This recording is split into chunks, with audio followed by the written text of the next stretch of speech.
The New York Islanders lost both games they played this past weekend heading into the Four Nations break. We'll discuss what went wrong, including a controversial move by Patrick Roy that may have cost the Islanders a chance to win one of those games. All that and more on today's Locked On Islanders podcast.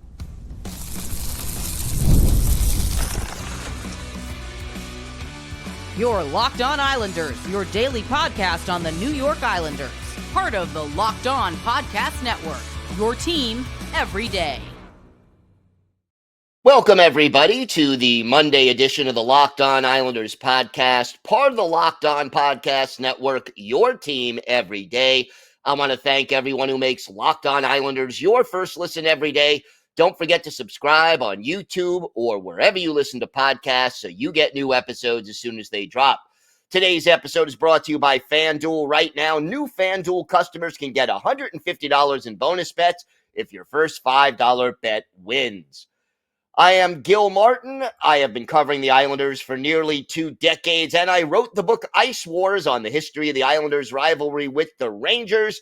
Glad to have you aboard for today's show. We're going to talk about both games the Islanders played this weekend, including a controversial decision by Patrick Roy that may have been very costly, and we're going to update the injury status of Mathew Barzal, plus a lot more.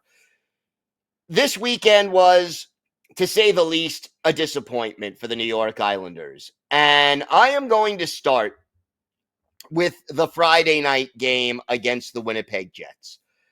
That game was a loss, but it was not a game that bothered me all that much because, the Winnipeg Jets, arguably the best team right now in the National Hockey League.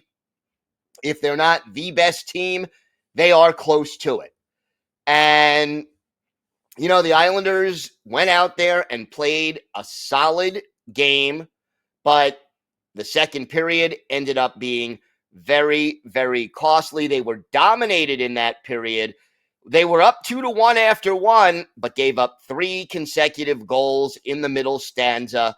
And to their credit, the Islanders fought back, got to within 1 midway through the third on a goal by Kyle Palmieri. Look, throughout this game, you could see why the Winnipeg Jets are an elite team and the New York Islanders are in the muddy middle. The Islanders have been playing better hockey as of late, and they continue to play pretty well on Friday night. But again, Connor Hellebuck, arguably the best goalie in the NHL, showed you why, did his thing. The Jets are bigger, stronger, faster than the New York Islanders. The Islanders fought hard. They played a solid game except for that second period, but, it just wasn't enough to get the job done and to earn the W. Gotta love Mark Gadcombe, again, coming up with a goal. Simon Holmstrom, again, scoring for the Islanders. These are guys who have really been contributing during the recent uptick for the New York Islanders. And yet, they could not necessarily sustain it for the full 60 minutes. And again, in the third period, the Islanders had 3 power play opportunities, 3 chances with the man advantage to get back into the game, and they went 0 for 3 on the power play.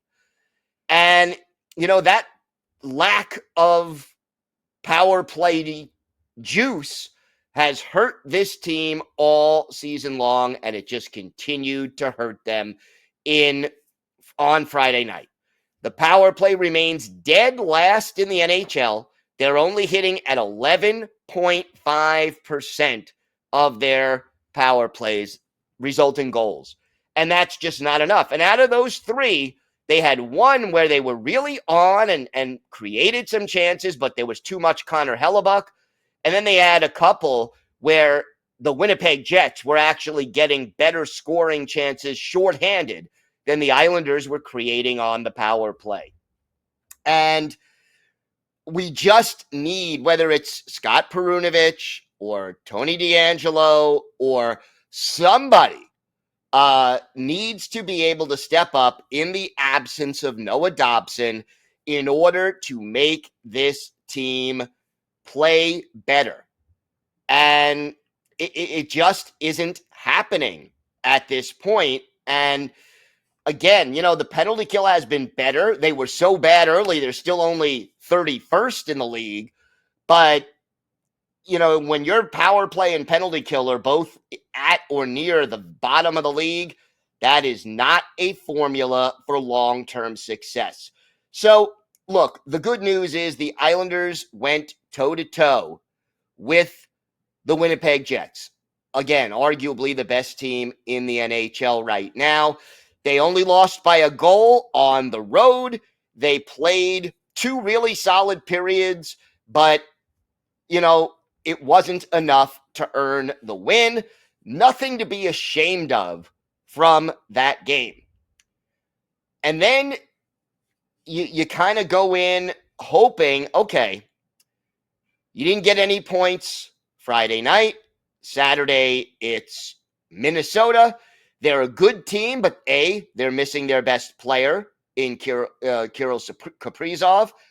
And, they're struggling a little bit more lately as a result. So you hope the Islanders can go out there and just play a better game Saturday and earn at least 1, if not 2 points. Well, that wasn't in the cards either. And, unfortunately, the Islanders, again, just not able to get the job done. Now, they gave up 1 power play goal. I get it. Okay. But the PK, other than that, not bad. But the power play, again, 0 for 2, including some very big misses. You're down 5-3 midway through the third period, and you get that delay of game penalty. And what happens? Nothing. The power play comes up empty. They had their chances, but they could not convert. And look, playing in Minnesota is emotional for some of these guys. Brock Nelson, Anders Lee, they're Minnesota guys. And tell me it didn't show, right?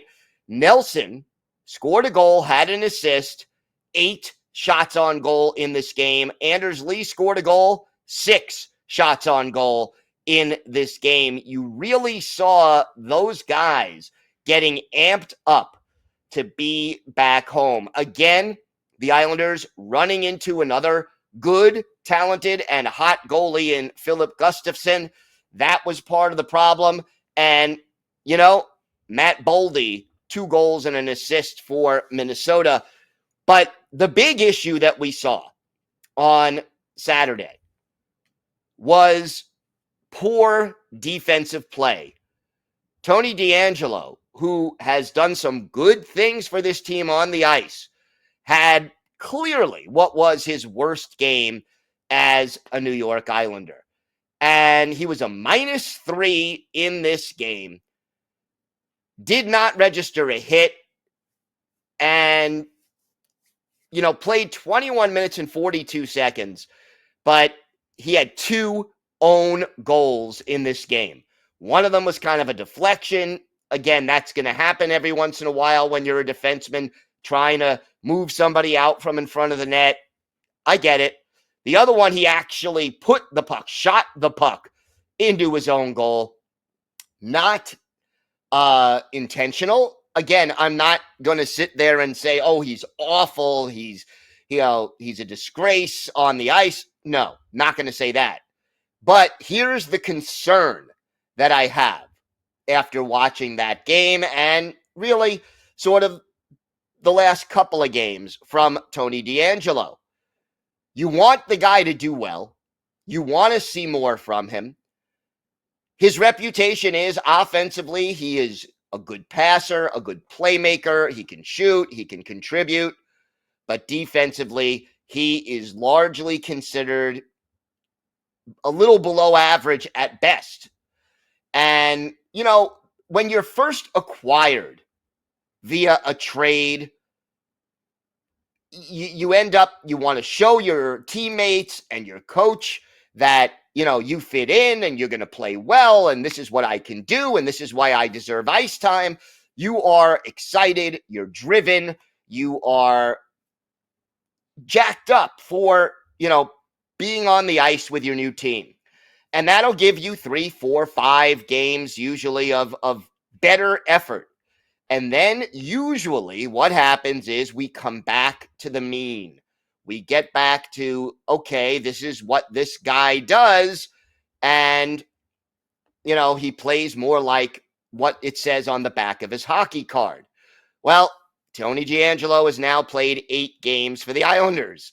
He has a goal and 3 assists. That's 4 points.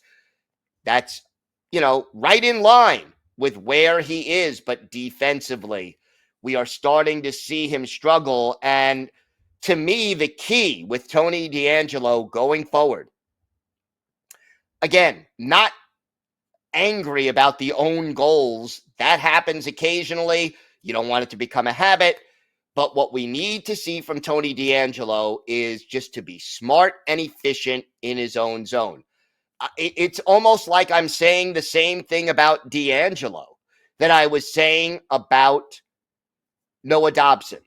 Do not be a liability in your own zone. That is something that the Islanders cannot afford, especially with all the injuries that exist right now on the Islanders' blue line. The team needs a better performance from their defensemen. And it goes back to keeping it simple, something the Islanders desperately need to do in their own zone. The advantage of the Perunoviches and the DeAngelos and the Boakfists is they are smaller, faster, and they can skate the puck out. They'll make that simple play. We need to see more of that. And, don't be great in your own zone, but be efficient and steady and, just do the simple things that lead to success. That's what we need from these defensemen. And it's going to be interesting to see when guys start returning and being a little healthier, how it's all going to play out. But until then, we need more from this defensive core. We have got more to get to on today's show. We'll have our hero and GOAT of the game. We'll talk about a controversial decision by Patrick Roy that I think hurt the team, especially on Saturday. We'll also have our updates on Mathew Barzal's situation. And for our Islanders' birthday of the day, a defenseman who was with the team in the mid to late 1980s. Let's see if you can guess who this Scarborough, Ontario native is. We've got all that and a lot more coming up on today's Locked On Islanders podcast. Today's episode is brought to you by FanDuel. When the game tips off, the NBA action is just getting started, and there's no better place to get in on it than FanDuel, America's #1 sportsbook. With FanDuel, you can place live bets throughout the game, so even if you miss the opening tip-off or want to bet on a fourth-quarter comeback, you can stay in the action. And if you're looking for a bigger payout, you could even combine your live bets into a same-game parlay. I love using FanDuel's live betting feature because it keeps every moment of the game exciting. Whether I'm backing my team for a late game rally or picking a player to hit a clutch 3, I never feel like I missed my chance. Plus, the app is easy to use, and when you win, you can get paid instantly. Right now, new FanDuel customers can get $150 in bonus bets if your first $5 bet wins. Just visit FanDuel.com to join today. That's FanDuel.com for your shot at $150 in bonus bets.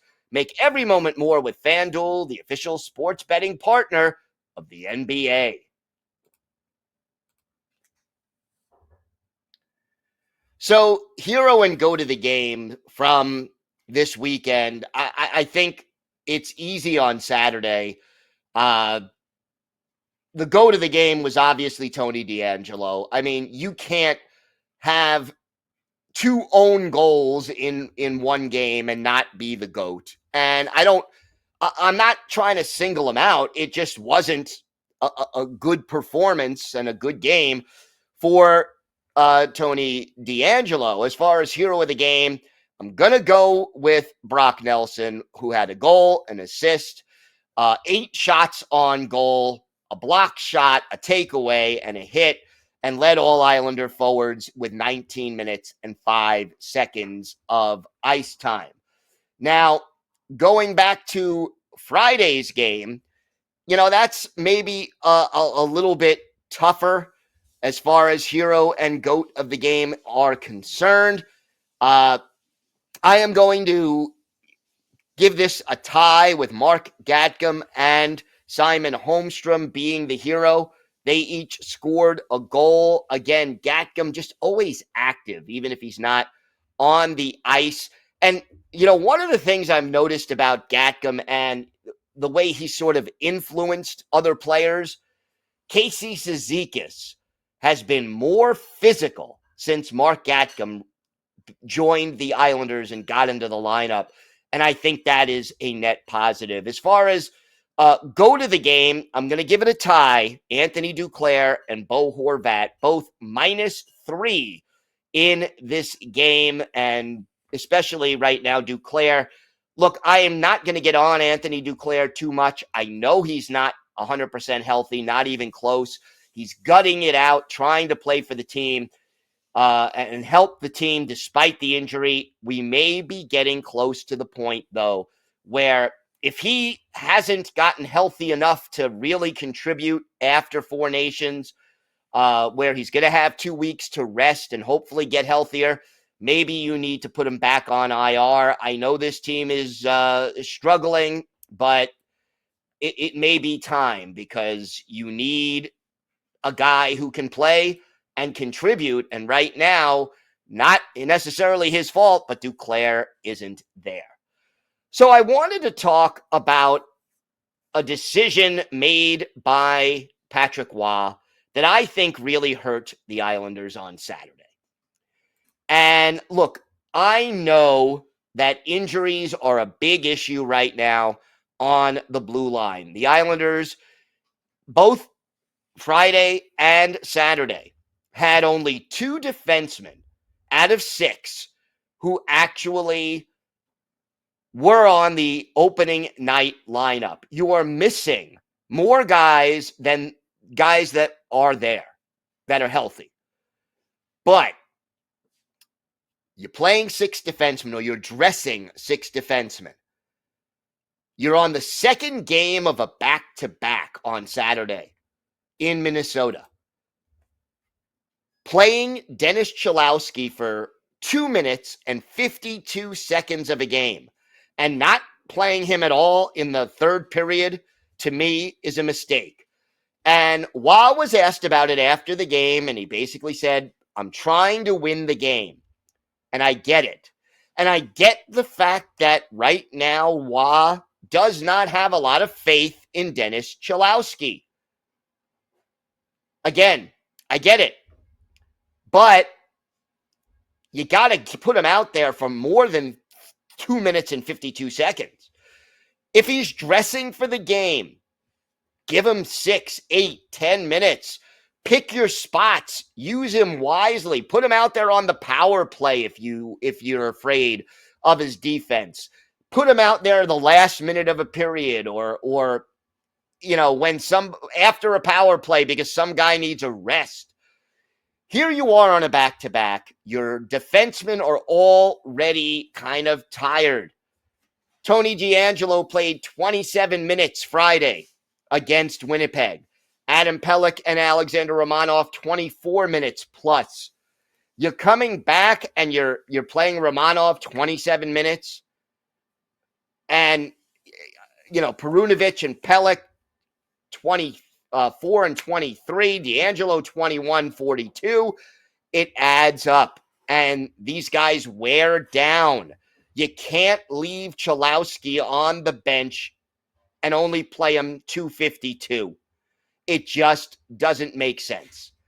And I get it. that you don't trust him. But to me, even with all the injuries on the blue line, you're telling me there's nobody down in Bridgeport who was worth a call up, whether it's bringing back Isaiah George for a game or two, whether it's Grant Hutton, whether it's Samuel Bolduc. You're telling me that this organization is so lacking in serviceable players who you trust to put out there for 10, 12 minutes a game that, you're basically dressing a guy and not playing him hardly at all. You have to pick your shots. And I get the fact that Wah doesn't believe in Cholowski, doesn't trust him a lot. But when you're on the second game of a back-to-back, especially after playing a big physical team like Winnipeg the night before, you've got to give your rotation as much rest as possible. So you're not playing Cholowski or whoever you may call up for 15, 20 minutes. I get it. Maybe you give him 9, 10, 12 minutes, 15 minutes. But less than 3, that is a big mistake. And I think it ended up costing the Islanders on Saturday. Look, it may be that if you played him 12 minutes, he makes a mistake defensively and you lose anyway. But you got to use the guys you have as well as you can. And I understand the gamble. I understand the thought process. But when you're on the second game of a back-to-back, on the road no less, and it was an international trip, you had to go through customs, there was snow. The Islanders got in pretty late to Minnesota on Saturday night, Friday night / Saturday morning. All these things have to be taken into consideration. You got to pick and call your shots. And I just think it was a mistake to only play Cholowski for 2 minutes and 52 seconds. I hope that Scott Mayfield is healthy enough to return to the lineup when the Islanders return from the Four Nations break. I hope that we see, other players who are injured. Noah Dobson may be able to resume skating, or he's expected to resume skating during the second week of these 2 weeks off. How long after the break will he maybe be available? We don't know. But while you've got your guys, you've got to utilize them to maximize their effectiveness. And I don't think Wah made the right choice under these circumstances. And if you don't trust Cholowski, bring up someone who you do trust to give you 10, 12 minutes of solid defensive play. Someone who will not make mistakes. That's all you really need to ask for. And whether it's on Lou Lamoriello or on Patrick Wah, or maybe the fact that they weren't on the same page, something's got to give. You've got to be able to let your guys have the best chance possible to win. All right. More to get to on today's show. We will discuss the latest update on Mathew Barzal, which again came from outside the organization. We'll also have our Islanders birthday of the day, all that and more coming up on today's Locked On Islanders podcast. Today's episode is brought to you by Indeed. You just realized your business needed to hire someone yesterday. How can you find amazing candidates fast? Easy. Just use Indeed. When it comes to hiring, Indeed is all you need. Stop struggling to get your job post seen on other sites. Indeed Sponsored Jobs puts your post at the top of the page and helps you to reach the right candidates faster. I've been in that spot when you need to hire like yesterday. Well, the pressure is on, and every day without the right person is a setback. That's exactly when Indeed Sponsored Jobs comes in handy. They make sure your post is seen by the right candidates right now. Now you can speed up your hiring process with a $75 sponsored job credit. Just go to Indeed.com/lockedon right now and support our show by saying you heard about Indeed on this podcast. Terms and conditions apply. Hiring, Indeed, is all you need.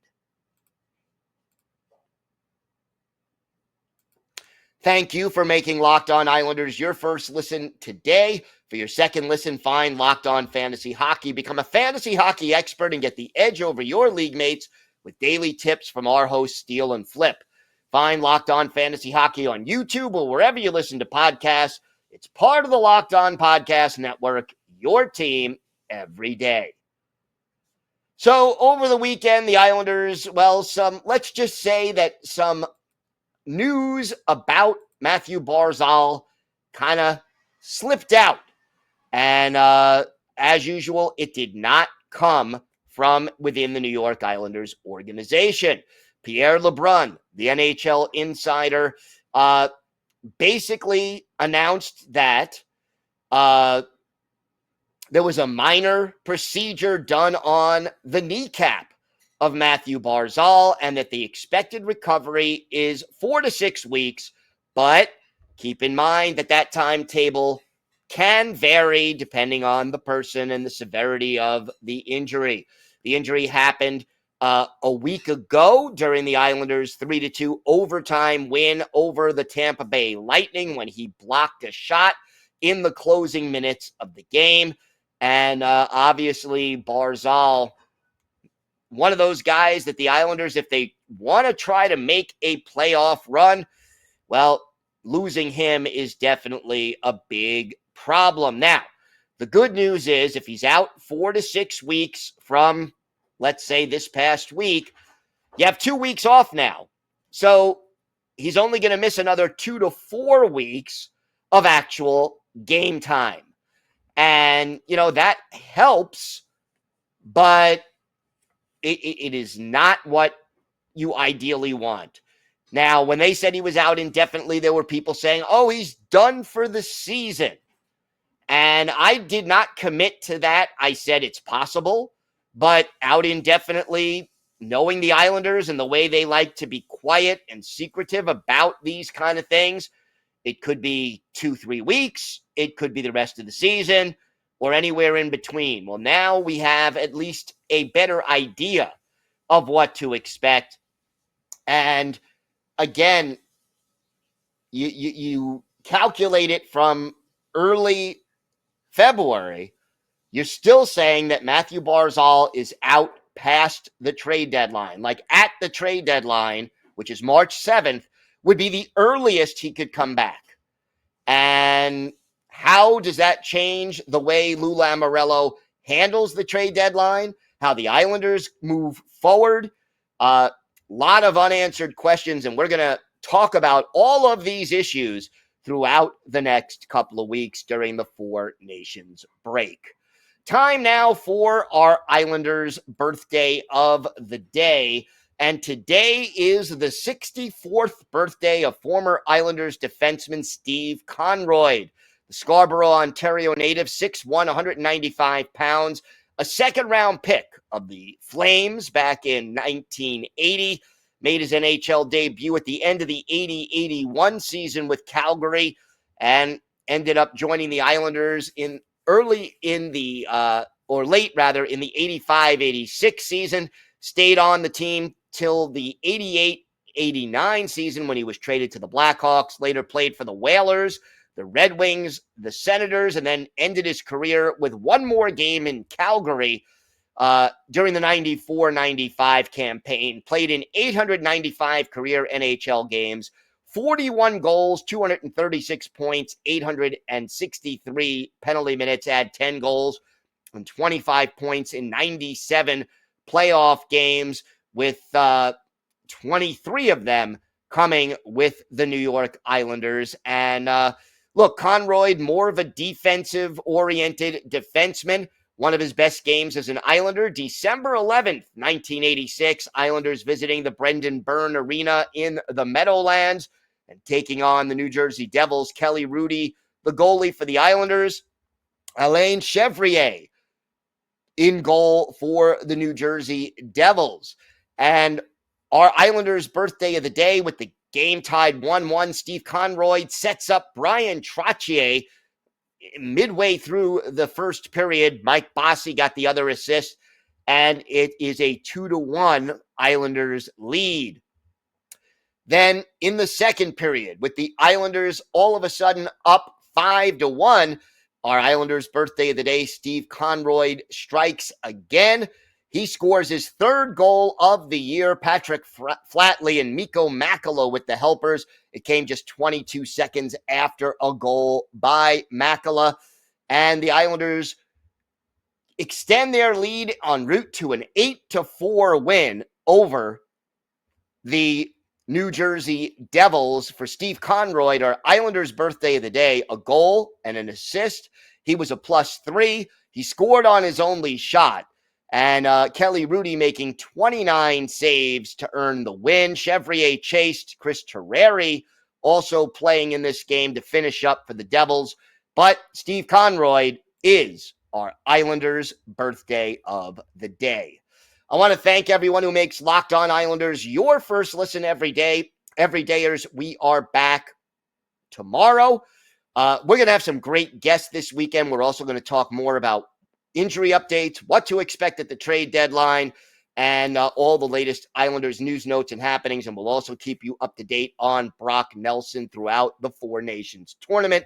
So make sure you join us for that. And we'll have some guests over the next couple of weeks as well. If you have a question, a comment, maybe a topic you'd like us to discuss on a future episode, send us an email to lockedonislanders@gmail.com. And if you leave your first name and where you're from, we're happy to mention you on the show when we discuss whatever's on your mind. You could follow the show on X at Locked On Isles, and you could follow me, Gil Martin, on X at Ice Wars, NYR, VSNYI. We'll keep you up to date on all things Islanders all year long, and I am live tweeting during nearly every Islanders home and road game. So join me for some instant insight and analysis. Have a great day, everybody. Stay safe, and of course, let's go Islanders.